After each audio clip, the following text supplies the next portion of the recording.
So, hi again, Dr. McMillen. Why don't you start off by giving a quick introduction about yourself and how you got to where you are today? Sure. Well, first of all, Nolin, thank you so much for inviting me for this meeting. I'm very excited about you and about the possibility of having this conversation. I think it's great. Um, well, I started a long time ago.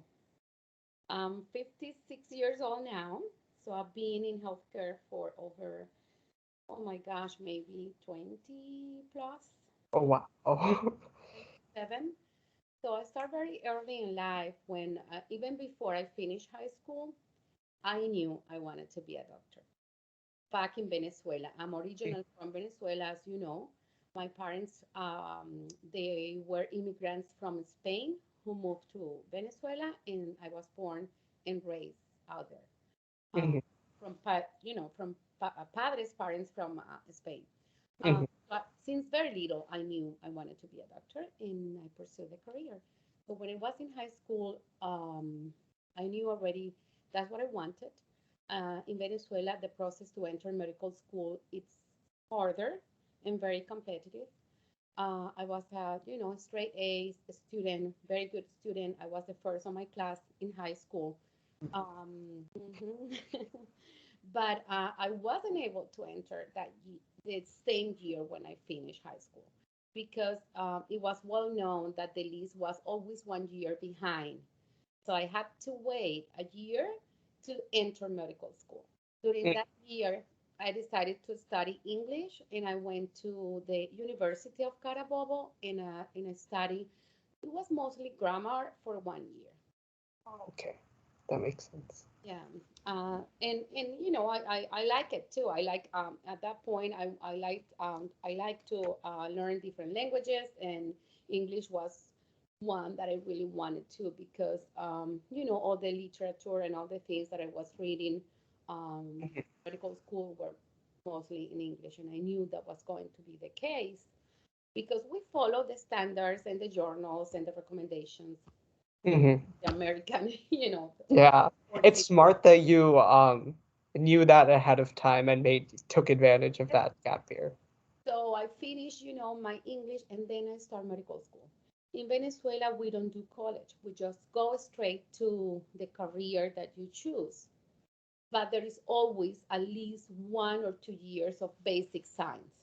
So, for Mhm, example, all the students that want to become doctors or dentists or nurses, uh, everything that is health related, you you go to the same, let's say, college for about 1 year or two, and then everybody diversifies to their own, path. So mhm, very soon in my career, I start going to the hospital. I have good friends that they were doctors, and they were mostly internal medicine doctors and surgeons. So I start practicing very early in the life of a doctor as let's say I was like it was like an internship in the mhm. in the emergency room. So I That's cool. by the hand of these specialist doctors. So I learned a lot about asking the right questions when the patient comes into the emergency room, and, Mhm, and putting all that together. And we use sub notes at that time, so it has been forever, right? mhm, Using the sub notes and learning, okay, this plus this, it could be this, or at least, mhm, thinking about the different possibilities. So I learned how to interrogate the patient, how to approach, the symptoms, and how to put them together very early. By the time I, I start in my career advancing in years, and by the time I went into study semiology, I already knew, a lot of things. So I yeah. think, yeah, I think that was a good thing. But medical school was about 9 years in my country, so it's a very long career. Uh, and then after medical school, when you finish, you have to work in rural medicine for another year. Uh, Oh, okay. it's like an obligation that you have to in some ways, I guess, to pay the country. Because in my country, medical school is free. You just pay a small fee for register, and then of course you have to buy your books and your uniforms and some other things and your instruments. But education is free, Mm-hmm. especially medicine. So you pay the country back, and you have to work 1 year. Um, it's not for free. You get some money, but it's very little, and it's normal rural medicine. So they send you. You don't decide where you go. They send you. So that's another year. Okay. That's 10. Then another year of an internship that I did in a private hospital where you do rotations through all the different, departments and specialties, including, being on call 24 hours once a week. And after that, I went into my residency program and I choose to be an obstetrician. So I finished in my country is 3 years instead of four, Mm-hmm. and that's another 13 years. After I finished, my residency program, I did an internship in laparoscopy and another fellowship in GYN endocrinology. So Oh, that's oh, 15 years, Nolin, right there. that's crazy. That's a little bit of me in a nutshell. I mean, it's a long story if you go, little by little. Very long story.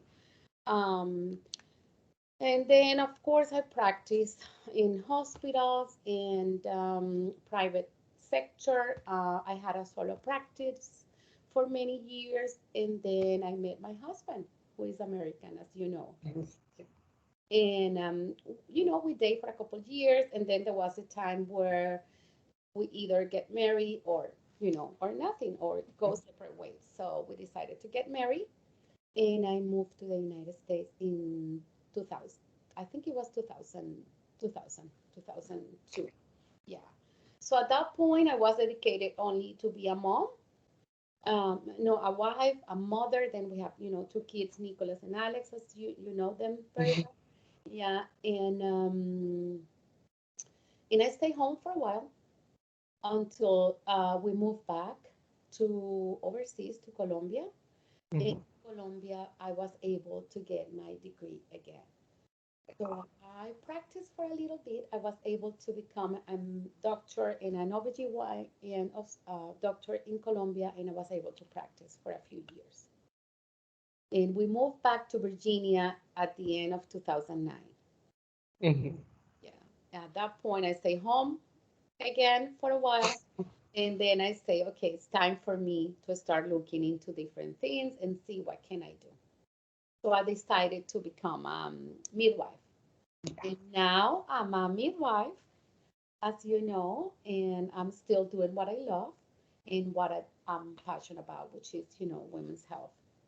Mhm. Babies. And that's amazing. And I know that it's a very long journey, but I appreciate how you were still able to take breaks in between and then go back on track. Because I think that's a huge misconception where it's like, oh, once you're on it, you can never take a break, you're stuck. So I really respect you sharing that to us.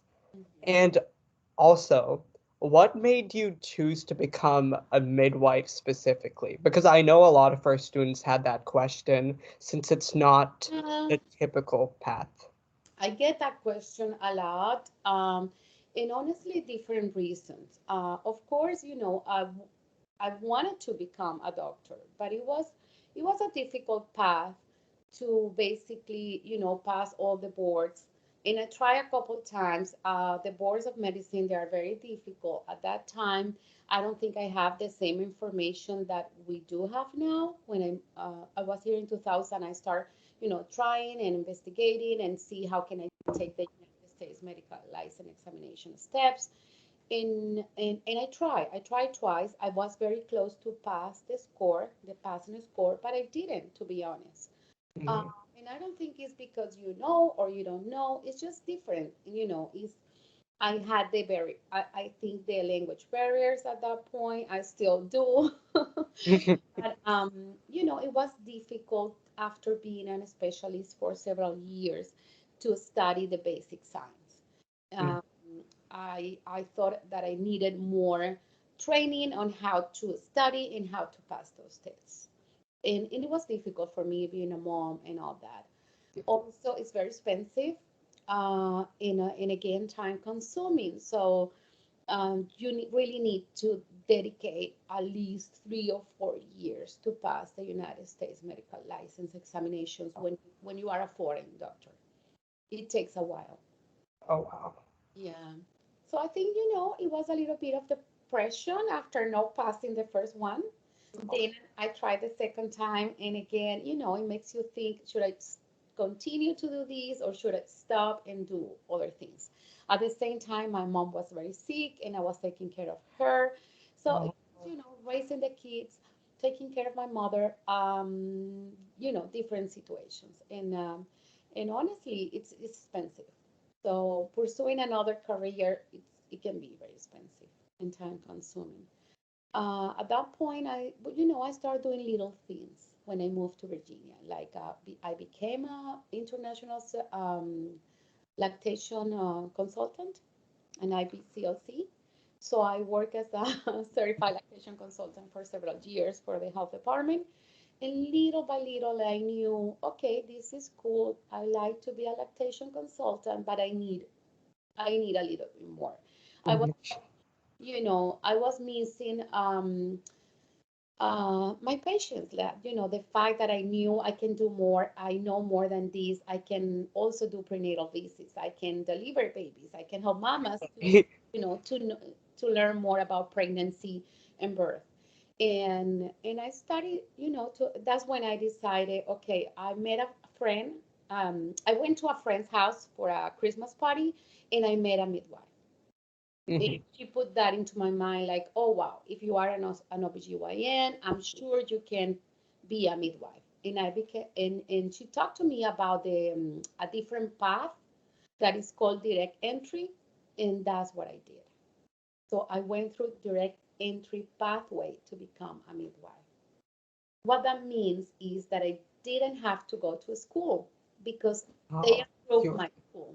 Of nice. course, I have to do the clinicals again, and I did 2 years of clinicals, just doing, prenatals, postpartum visits, newborn exams, birth, and labor.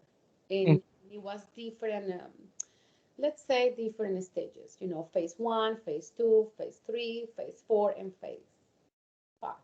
It takes about 3 to 4 years to become a midwife, but I was able to do it in about 2 years. Mhm. Especially with your prior experience, that makes sense. That was one, it was easy for me to jump from one phase to the other, but I was dedicated for 2 years only to Mhm. that. So I was on call every single weekend, Friday, Wow. Saturday, and Sunday for 2 years. Crazy. Hmm. Especially while you're raising a family at the same time. You have so many other obligations, and For sure. wow, that's amazing. So at that point, the kids were a little older. Jerry was able to stay home when I was, dedicated to help mamas in labor and birth. But I was able to get all the different clinicals and numbers that I needed to be able to graduate. After that, I have to take an exam. It's an 8 hours, 9 hours long exam, which is not a surprise for us in the health careers. Um, Hmm. and then after that, I got my certification and also a license through the Board of Medicine in Virginia. Hmm. So I'm a midwife licensed in Virginia. Hmm. Oh, and then you mentioned that at first you worked the Nova, at a Nova practice, and now you have your own practice. Exactly. So Yeah. what was your mindset through that? Yeah, I worked for them for about 4, 6 years. And then they changed to a different management, or different owner, different management. And at that point, it was April 2019 when I started doing my solo practice. It has been a little bit challenging. Uh, Mhm. First of all, you need, I mean, a lot of people know me, and of course, it's easy to find someone that deliver your baby, in the years before. So of course, A lot of people, it's more like word of mouth, people saying, oh, Nancy was great. I want to recommend Nancy to Mhm. you. So that's the way, I start again, getting clients and patients and doing what I do. It takes a lot, of patience and work. I feel like working solo, I prefer to work with somebody else, but working solo requires, of course, a lot of you. I'm on call. I'm on call 24/7 every time I have a mom that is due. Oh my God. Mamas are due from 37 weeks to 41 and change. So it's a long time. Yeah. Of course, there is a group of midwives, community midwives, that we help each other. And Mhm. if there is a conflict or I have two mothers at the same time or things like that, we help each other. So there Mhm. is always That's, ways around it. yeah, I'm glad that you have a good community then. So, speaking a little more about your what you do in your own practice and maybe what you did when you worked at the Nova one, what are your day-to-day experiences like in this field? Sure. Yeah, well, I'm very organized and I usually do prenatal visits and postpartum visits on weekdays. I Mhm. try to keep weekends for the family and only for a laboring mama if a mother is in labor. But usually I do have prenatal visits four times a week, Mhm. sometimes the entire week, but mostly 4 times a week. I Mhm. still help the birth center for prenatal visits on Wednesdays. So I'm still connected with Nova Natural Birth Center, Mhm. and now it's Oh, okay, that's a good. different name, but I still connected with them once a week. So once a week, I'm a provider for the birth center, and the rest of the days I do my, on prenatal visits and postpartum visits. Mamas, we don't choose when the mother is gonna be in labor. They just labor come whenever the baby's decided to come. Of course, I have to be ready for that as well. Mhm. That can happen anytime. But most of the time, a day to day starts at my visits don't start too early because mamas like to sleep. So I normally start at 10 until 5, p.m. or 6. But of course, labor can be a big amount of hours, anything from 12 hours to Of course, 36 yeah. hours. It's unpredictable. It's unpredictable. But it's nice that outside of the times when the mother's go into labor, it seems like you have good control over your schedule, especially since it's your own practice, right? Definitely. Some days, like, I've been working for years, so now I kind of try to not work on Fridays. That Mhm. doesn't mean that I don't or I won't, but I try not to. So I try mostly to do Tuesdays, Wednesdays, and Thursdays and reserve Mondays because usually we have a lot of births during the weekend. So Mhm. if it's a Sunday and then you go over Monday, it's easier, not to have it's no one schedule on Monday. So it's easy to, you know, continue to do what you need to do the rest of the week. Um, and so I try not to schedule people Mondays and Fridays. Mhm. And that's good because everyone needs a break, right? Exactly. Yeah. But I try to. Sometimes, I see mamas all week. Yeah. Depends So, what's going on. exactly. So, you already touched on this a little bit, Mhm. and in case you have more to say about it, have there been any major challenges that you've had to overcome, and how have you overcome them? And I know we've talked a lot about this when you were talking about your journey, but is there anything else you want to add to it? There's so many, Nolin, so many challenges. I mean, if I go back to medical school, long hours of work. Even if we talk about residency program, it's like you belong to the program. You belong to medicine and to your patients. It's like you don't have a. It's hard. I don't know how people, and I have friends who work. married at that time and had kids. I don't know how they handled that. I was single, no kids, just my parents and all the support from them and love. So it was nice to come home and have a warm meal, but otherwise, I don't know how people can do it. So it's a lot of time commitment, um, a lot of lack of sleep.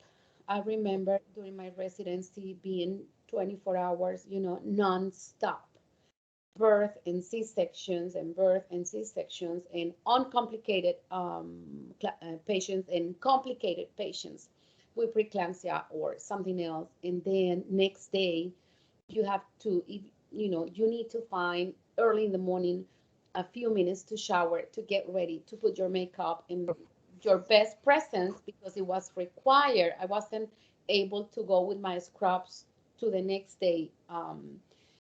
Review that we'd have with the supervisors or with the clinical directors. It was, very well presented, very well dressed for the next day and with your best face and knowing who, all the patients that were in that room to review each of them.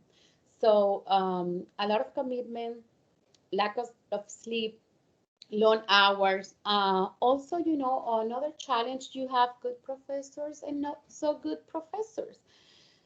That doesn't mean that they are not good doctors, but they might not be very flexible or they might not be very, sweet like others. So that's a challenge, sometimes.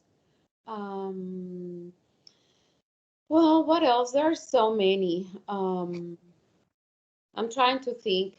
And then, of course, in my case, when I moved here, learning the culture, learning all the different protocols and liability issues, and Mhm. it's a total different story than what I was used to in my country. So that was Yeah. another challenge to learn, HIPAA and all those things that I have no idea that they Mm. exist. So, it has been a process. But you made it through, and that's what Made it through. matters. Yeah. Definitely. And Yeah. again, especially being a foreign doctor and then having to almost start over in the US is incredibly admirable. And you basically pulled it off. Thank So again, whoever's watching this, learn from her story. thank you, Nolin. Thank you so much. Of course. So before we start going into some student questions, a couple of them we've already answered while talking. But what information do you think that high school students and pre-med students should know before committing to this career path? I think this is a career path that you definitely need to love. And I think most of the medical students know before, I mean, early in life. Some, of course, they go to college and then they decide, okay, this might be what I want to do. But you need love for humanity. You need to be a compassionate person because you see so many, a wide range of things during your career, during your path. Um, and have the commitment and in knowing that there is a lot of sacrifice involved. I remember when my friends were at the beach or were in parties, and I was always saying, I'm sorry, I won't be able to go. I'm Oh, sorry, I won't be able to go because I have to study. And you have to read a lot and study a lot. And you guys speak English, might not have any issues, but I used to read a lot of, information in English. And at that point, sometimes I have to have a dictionary next to me to find out some of the words mm, that I didn't understand. yeah. So, but also I think that if this is what you guys definitely want to do, you should put your heart and your commitment and your passion into that because it's worth it at the end. It's a long road, but It, as you said, it's worth it. it is a long road, definitely. All right. So now we're going to move on to some first student questions. Sure. I'm going to skip a couple of them because we've already answered it. Mhm. But a huge one that we've had, is what gender and racial disparities have you noticed in your field, and how have they impacted your experiences? Say it again, Nolly. What gender and racial disparities have you noticed in your field, Mhm. and how have they impacted your experiences? Um, yeah, that's a great question. I think I know they are out there. Mm-hmm. I personally haven't experienced them. What I try to do, I'm an inclusive provider, so I don't in my practice there is no gender or racial disparities. So I'm all inclusive in that sense. I've done a lot of training regarding that, like cultural competency and some other trainings for me to be able to respect race, religion, and gender. Mm-hmm. So that's an advice that I also will give, to all the medical students. To But undergo that training. but I know, in that's a thing. Mm-hmm. Some countries. Yeah.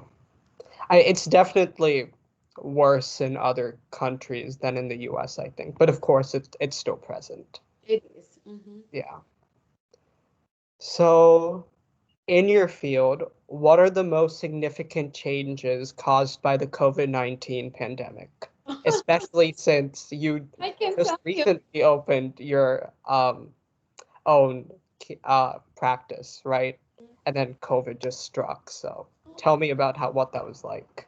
I have friends that are doctors and nurse practitioners, and it kind of impacted their practice in the sense that people was afraid to go and visit hospitals unless they were very sick. People, as you know, the welfare visits were limited, and the world has to reinvent it themselves again.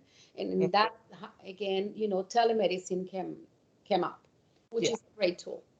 So most of the providers were doing telemedicine. I was doing some, but not a lot of them. But in the sense of my specialty, as a midwife, I think a lot of mamas decided to switch. Instead of having babies in the hospital, they say, well, there are birthing centers and there is also home birth for a low risk. Mhm. So it helped you. So I think it was a good turnout for Mm-hmm. home birth and birthing centers, birth. And there is a lot of articles about it. Midwives and birthing centers were on the newspapers. But again, as we all know, there are certain conditions to have a baby, out of the hospital. So you need to be a low risk mother in order to do that. Yeah, but COVID has been, and of course, in other sense, I can also say, well, COVID has been, there was a lot of fear, with pregnant mamas. Are we going to pass this to our babies if we get sick? Yeah. Babies are going to be sick. Can we breastfeed? Can we not breastfeed? So there was a lot of, as you know, yes and no's, or we don't know until now that we know more. But Ex- at the beginning, it was chaos. Um, it was at all levels. I will say at all levels. So, Especially now in the US, at least it's a lot less than what it was, but I can't imagine what it must have been like when it started. oh my gosh, Yeah. it was a little crazy. Everybody was so afraid. But again, we moved past that too, for the most part, I think. I think so. Yeah, Especially, with we're we are a privileged country that we are almost, a lot of people have already 2 shots when mm, some other countries don't even have one. exactly. Oh my God. Close to get the first one. And that's crazy to me because a lot of these, especially developing countries that don't have the same level of care and resources that we have, I think they need the vaccine more than ever before. But That's true. But they don't have the resources, definitely. Yeah. all right. Anyways, adding on to the COVID question, How do you think this pandemic will affect our generation's experiences in the field? The new doctors. Yeah. Well, in so many ways, I think even as an adult, in you guys as new students, nobody thought about a pandemic, right? We thought the pandemics were a thing of the past. So Hmm. I think this is opening our eyes, opening your eyes, the new generation, that, okay, this is something that can happen. We don't know what or when it will happen again, or which, virus are we getting again. But I think that's is an eye-opening thing. Yeah. Like, the world is exposed to so many things. Virus and bacteria can come up. And sometimes, we are in our comfort zone, and things like these that is they're not in our control can kind of shake, that comfort zone and make us think, oh wow, this is something different. So it's in general, I think this is an eye opener for everybody in in the world, not only for you guys as a new students, but for everybody. For everybody, there is never an end on medicine to stop learning. That's another advice or another conclusion that I have for you guys. There's always something new to study, something new to learn. Hmm. Learning constantly. Like it doesn't stop at med school. And be ready for. So, our last question, if you had to go through the whole process again, would you change any part of it? And if you would, what would you change? I mean, yes and no. I mean, I've been happy of everything that I have done and accomplished. Part of me think that it will, I miss a little bit of the part of being a doctor, since I was an obstetrician and a gynecologist, and I did a lot of surgeries. So Hmm. now I don't do any surgeries. So there is always things that I miss. That of course, and part of me thinks sometimes, like, once in a while I go back and say, huh, I should try harder, to pass the United States medical license examinations. uh, I do not have regrets, but I think that once in a while I think I should try harder. I should try harder, and I didn't. Hmm. Uh, Whether or not I'm right, I don't know. I have a friend who is she's also from my country. She's an ear, nose, and throat doctor, Hmm. and she already passed the steps. I think the second, she needs one or two more to go. Hmm. But she says, Nancy, there's no regrets. You were able to be with your kids and raise your Yeah, kids. exactly. I haven't been able to raise my kids. My husband is. In life, there is always, I mean, it's hard sometimes to find a balance. Hmm. So I'm happy with I have done so far. But again, one of the things that I sometimes go back and forth is that one. Like, Yeah, I mean, it's human to have yeah. those doubts once in a while. Mhm. But what do you think our viewers can take away from that? From like, how do you deal with those doubts and when you're unsure about, am I doing the right thing? What should our viewers learn from that? Yeah, well, I think that I was doing what I needed to do at that time, that was taking care of the kids and my mother. So there is not regrets on that. And after a while, it was more, it could an economic issue of going back, and who is going to go to college now? It's Nancy going to college, the mother, or the two kids. Hmm. In that sense, for me, there is, I think I did the right thing. Yeah, I'm happy that I was able to save some money to send my kids to college. of course.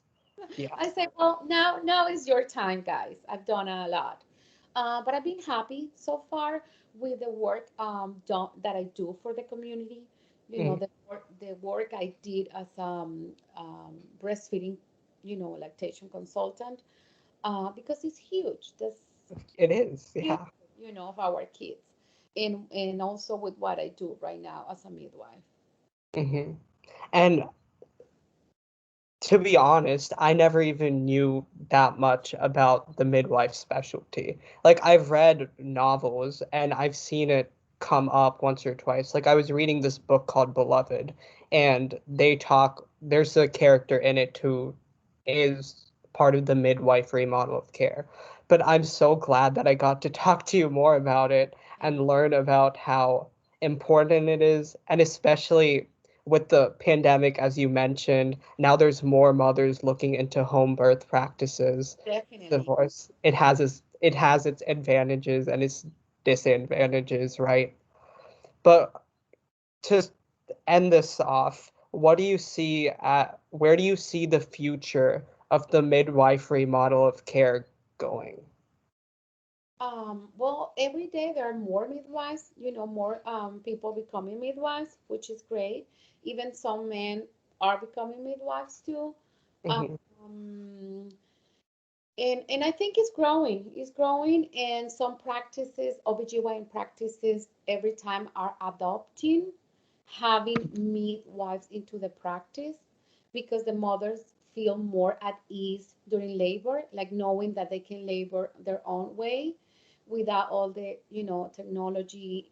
The technology is right there next, next next to them, but Hmm. having the ability to labor in a natural way with little intervention. So mamas are looking more and more for that, like going back to history, to our Yeah. ancestors, what how our grandmothers, gave birth. Even my mom gave birth. I remember my mom telling me I had the babies at home and the doctor will come at home to deliver the babies. It was a doctor, but it was at home. So Mm. we know, a lot of people is going back to the roots, eating healthier, um, having babies the way we're supposed to have babies with a little less interventions. So I see the future going in that route, which is I think is the best. Good nutrition, natural foods and natural birth. Yeah. It's going in the right direction, and it's also growing. Of course, doctors are very important, and we need doctors to be hand in hand. I have several doctors, OBGYNs, who are my consultants, so, Hmm. every time I have an issue or I need to consult with them, we work together. I send Hmm. patients to them, and if they need to take care of them, they will. If they can come back to the midwife, they come to me. So, and not because I don't know, it's because my license has some limitations, as you Hmm. know. So I see the future growing, midwives growing, more birth centers coming into town. Even hospitals now are opening more birthing inns or birthing Wow, centers into the that's nice. hospital. Even, some of the hospitals in the city, they have open suites with a tub so the mama can labor in the water for a while. Oh, that's nice. Yes, to ease the pain. And then, of course, when it's time to have the baby, we use, the regular beds. But Hmm. things are improving and getting better, I think, for the mamas. And I think it's amazing that they get to have a choice. Hmm. Yes, there Yeah, is. it's all about them. And doctors also are getting more, aware of that. That, okay, mamas, that's what they need and that's what they want. So they're respecting more the birth desires of the mother. Hmm. Right. The hospitals are also more, breastfeeding friendly. In the past, the babies will be taken away to the nursery. Now, babies come into Oh, a teen and stay the entire time with the mother, which is great too. oh, that's good. Yeah, I feel like that's very important, and I'm glad things are moving in that direction, and I'm super excited to see what happens in the future.